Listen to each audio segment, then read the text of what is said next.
Hi guys, welcome back to the channel. What we're going to be talking about today is a speech that Peter Thiel gave at the National Conservatism Conference this year on something called the tech curse. And we're going to be relating that back to a discussion that Machiavelli has in the Discourses on Livy on where to found a city, or rather how one goes about choosing the best site to found a city in.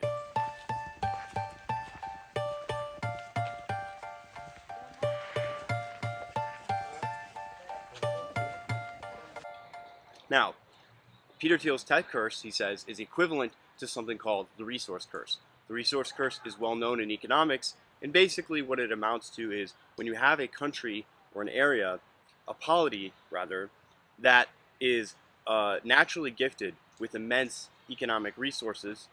Think of something like an oil state, like Saudi Arabia, for example. What this often does is it actually results in a worse kind of political activity, a worse kind of governance, and it ends up just kind of distorting the society in all of these really weird, unusual, and kind of counterintuitive ways that you would not expect. You would assume, for example, that having a lot of rich natural resources would just be nothing but a benefit and would be a total advantage for any given society, but it turns out, and this has been well known in economics, I think even Adam Smith was writing about this in his time, that when you have a country or a polity that is given by no virtue of their own, and this is crucial, no virtue of their own, immense amounts of natural resources, this often results in misgovernance, in corruption, in malfeasance, and all kinds of just mismanagement overall, and a decline of virtue in the society. So in this speech, Peter Thiel says that essentially one of the challenges for the Democrats, and he says later on in the speech there's this challenge for the Republicans too, we'll get into that further in the video, is that a lot of their party and a lot of the political economy is really just dominated by this one state in California due to the tech curse. Okay? We're going to roll a clip now to show you Thiel's description of what the tech curse sounds like. Let's start by defining the tech curse. It's equivalent to the natural resource curse, the oil curse. If you have a country with an enormous gusher of wealth, it often leads to sort of extraordinary social and political misgovernance. So that's the tech curse. What it relates to is something that Machiavelli talks about in actually the very first discourse on Livy. He has this large book, it's called the Discourses on Livy. It tends to be a lesser known book. Usually people, when they're talking about Machiavelli, they read The Prince. The Prince is usually pretty short. You can get through it in, a day or two, or maybe an afternoon if you're really hard-headed about it. But the Discourses on Livy, on the other hand, is a much larger work, and it concerns the first 10 books of Titus Livy's History of Rome. Okay, so in the Discourses of Livy, he's basically adding commentary, or he's bringing out the lessons that you get from reading Titus Livy's account of the history of Rome.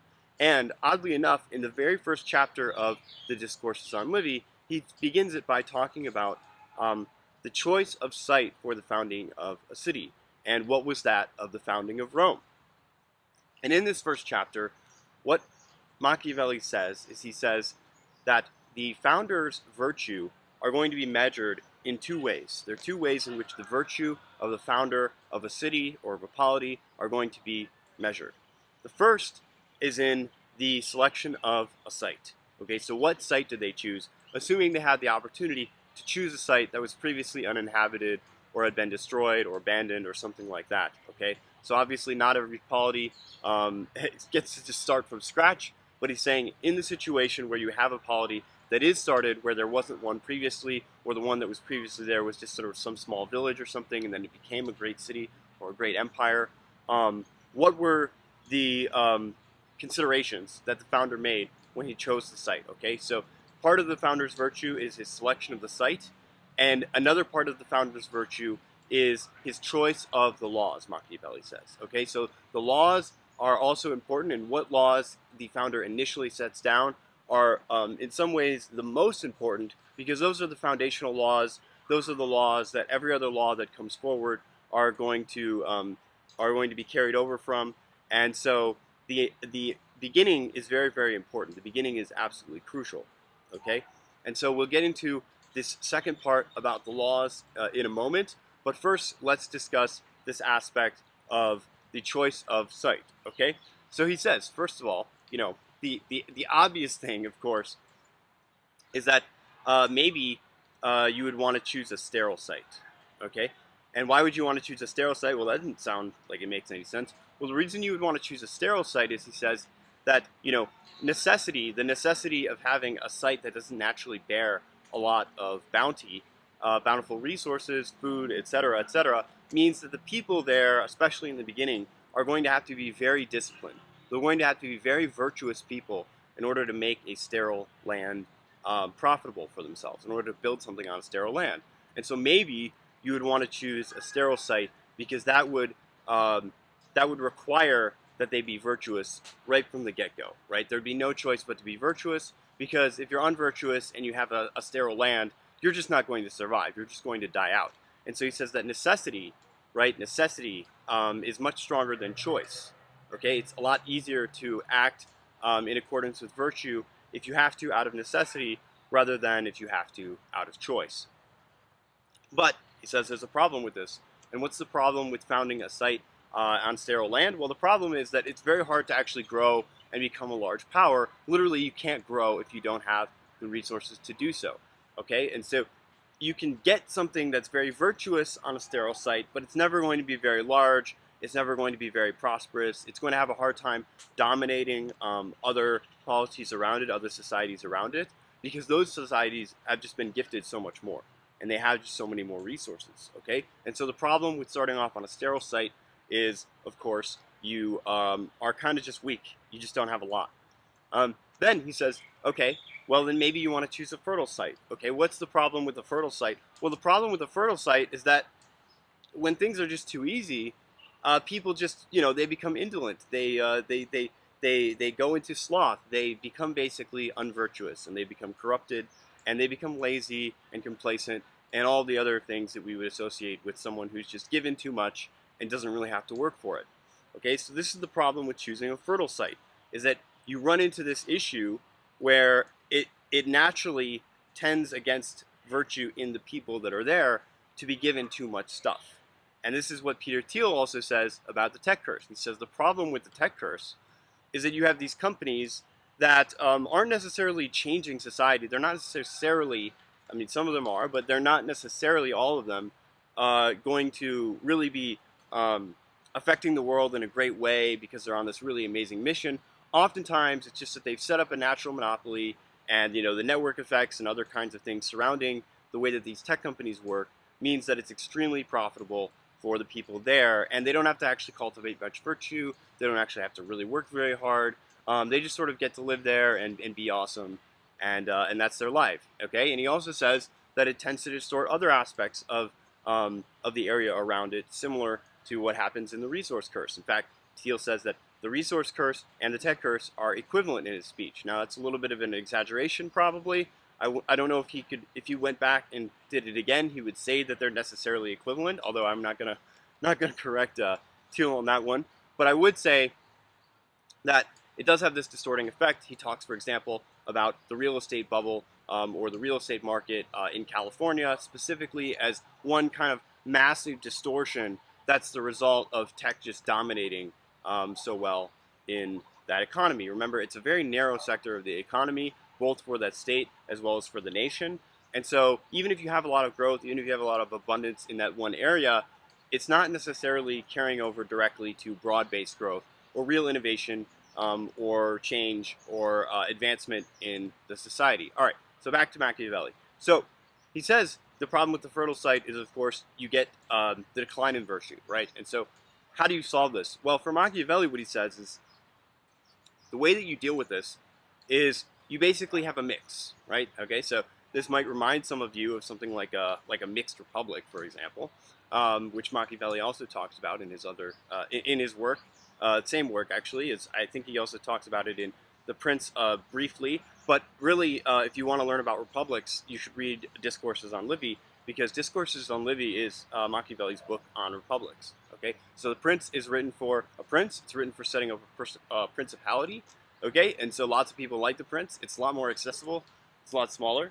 But Discourses is actually written for founding a republic. Okay, so that's why he's looking at the ancient Roman Republic how Rome was founded, and that's why we're discussing this concept of the selection of a site. And so what he says is, you want to choose a fertile site with the caveat that you have laws. You have very hard laws, very strict laws, and laws that impose virtue on the people living there. Okay, and so the key insight. Remember, he says at the beginning that the founder will be held virtuous based on both his selection of the site and his establishment of the laws. Okay, and so the second part, the establishment of the laws, is really how you get something like a great empire. Machiavelli says. He says the Roman Empire was so good because not only did they have the selection of the site, it was a fertile site, but they had these laws that were laid down that imposed virtue on the people from the founding. Okay, ab urbe candida, from the founding of the city.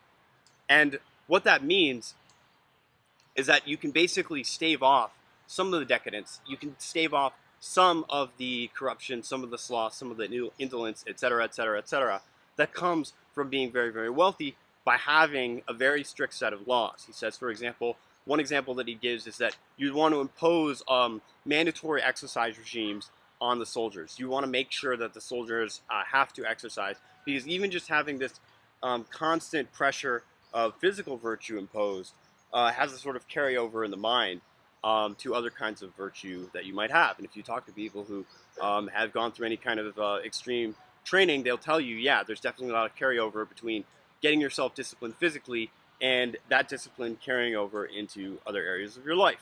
Okay, so Machiavelli gives us as one example of one of the laws that you might have in a city like this to try to maintain the virtue. Okay, and so you get with this combination a kind of best of both worlds, where you get the advantages and the strength and the growth possibilities of having a very fertile land. Okay, so you have lots of food, you have lots of natural resources, and you don't need to rely so much on outsiders or some other country sending you grain or something like that in order to feed your people. You can just continue to grow and you can be prosperous all on your own, all with the resources within your territory. But in addition to that, you can prevent the corruption of your society. You can prevent the decline into decadence by having strict laws from the founding. And in some ways, you might say maybe you'd want to have the most strict laws from the beginning, because they're necessarily going to unravel and become less strict over time, or at least they have that tendency to, maybe not necessarily, but it is kind of the tendency. And so you want to start off with very strict laws. This is my own supposition here. I'm not sure if Machiavelli says this. You want to start off with very strict laws because they would have a tendency to kind of unravel and become less strict over time. All right, so let's bring this teaching of Machiavelli, okay, and that's basically where he ends the first chapter. So think about this. Machiavelli is writing this large work, this tract, this Discourses on Livy, and in the very first chapter, he's basically talking about the selection of the site and the choice of the laws, and really what he's trying to avoid is this concept in economics called the resource curse. Now, economics hadn't been invented yet, so there's no term for this in Machiavelli's time, but even in Machiavelli's time, everybody kind of knows that if you establish a site in a place with lots of natural resources, it tends to become very decadent very quickly. And the more sterile societies tend to become more virtuous. All right, so he leaves us at the end of this first chapter with basically this assertion that what you want is this mixed regime. All right, so now Thiel says, remember, he's describing the tech curse as a problem initially for the Democratic Party. He's talking about how the Democratic Party is corrupted by this, how they have this problem where the only vision of the future that they have really is something like the California or the big tech vision. And that's really the only thing that, at least in this speech, Thiel says that the Democrats have going for them, at least in terms of assertions about how the future could be. The future will be something like California. The future will be something like Silicon Valley, like these large, successful tech companies that we have. And he says the challenge for the Democrats is, how do they overcome this? How do they get a vision of the future that actually scales with the rest of the country? Because these tech companies don't really scale. They can only grow to a certain size. They don't really get better returns by having, for example, another magnitude of employees. If you give Google 10 times more employees, it's not really clear that Google actually becomes that much better. In fact, it may even become worse. It may become more dysfunctional. And so one of the issues that you have with these tech companies is that they don't actually hire a lot of people relative to the value that they produce. They don't really need to be very well embedded into the societies or the given areas that they are in. They only really need like a couple offices in some major cities, and even now, maybe some of them start to move to where most of their workers are remote, and so it doesn't even really matter that much where the company itself is located, besides kind of tax reasons. And the benefits just kind of get dispersed all over the place. And by the way, they're still only going to a small number of employees. You know, when Instagram was sold to Facebook for $1 billion, I think there were like something like 14 employees working there. You know, so imagine that, 14 people generating $1 billion. That's not really broad-based growth. That's not really carrying over to the rest of society. Whereas in previous times, maybe you have a factory. Well, that factory, you know, at least employs hundreds, if not thousands of people. And whatever's produced by that factory, that value in some ways gets distributed among all of them. All right, so he says this is a problem for the Democratic Party, but he says it's also a problem for the Republican Party. Why is there a problem for the Republican Party? Well, the problem for the Republican Party, Thiel says, is that they don't actually have a vision in the future either, right? There's no concept of what the future should or would look like for the conservatives, and this is a real problem because he says up until now, they've basically just been the anti-party, okay? They've just been kind of the negation. They've been against the wokeness. They've been against, big tech. They've been against censorship. They're against all these things, right, that the Democrats are doing. But they don't really have their own position, their own strong, positive vision of the future. For those of you who've seen my Zero H.P. Lovecraft interview, which I did a while back when I had the Agora Politics podcast, one of the bigger questions I asked him, and that we kind of went down a little bit of a road about, was whether or not any of his works had a positive vision of the future. And that was a very interesting question. I think people really like that question. And this is something that Thiel brings up. He says, look, the conservatives, they don't have a vision of the future. They don't have a vision of the future. The Democrats have some visions of the future, something like Greta, something like Silicon Valley. These are different Democrat visions of the future. And if you think they're unideal, then you need to have your own vision that you're providing. All right, so he brings up the tech curse in this speech to frame the issue about how you might think about getting a vision for the future that's not so entwined in big tech or in the incentives of big tech. All right, so how are we going to synthesize these two? We've talked about Thiel and the tech curse speech, and we've talked about Machiavelli and Discourses on Livy and the first chapter. So here's the synthesis. The synthesis, sorry, my voice just cracked there. The synthesis is something like the foundation of a new city, right? And where would you found a new city? Well, I think the best proposition that's been put forward so far on how to found a new city is something like Balaji Srinivasan's network state. So in the network state, for those of you who want to learn about that book, you can watch my review of the network state, which I will post down in the description below. I'll post a link to my review of the network state. I would highly recommend everybody here go and listen to that if you want to figure out how to found a digital city and then have that city actually grow in the cloud and then eventually come down and establish land and a real sovereignty space in the real world, the physical world. That's what that book is all about, is how do you found a new city when there's not really any new land left.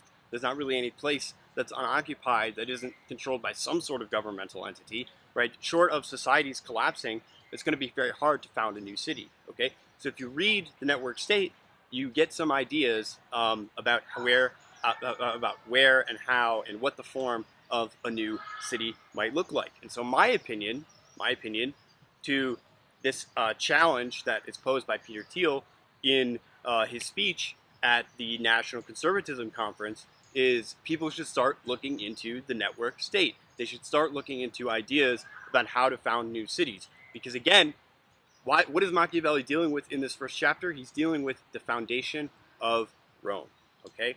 And so there are two things that the founder needs to set out. They need to set out the selection of the site, and they need to set out the laws. And with the network state, you actually have the opportunity to do both of those things. You can set out the selection of the site, and you can set out the laws.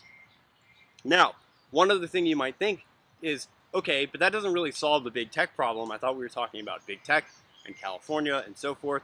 And what I would just say is that I think part of the problem, is you see that as California becomes much more and more richer, part of the distortion effect of the tech curse is that the laws get looser and looser and looser over time, right? And the laws are inherently unvirtuous. And I think in the network state, actually, there are some solutions that are proposed about how to get more of a virtuous society going and what kind of laws you can establish. Basically, you establish the network state around one crucial moral innovation, and that moral innovation is kind of sacrosanct, right? And so all of your laws are based on that, and that's how you keep the society virtuous.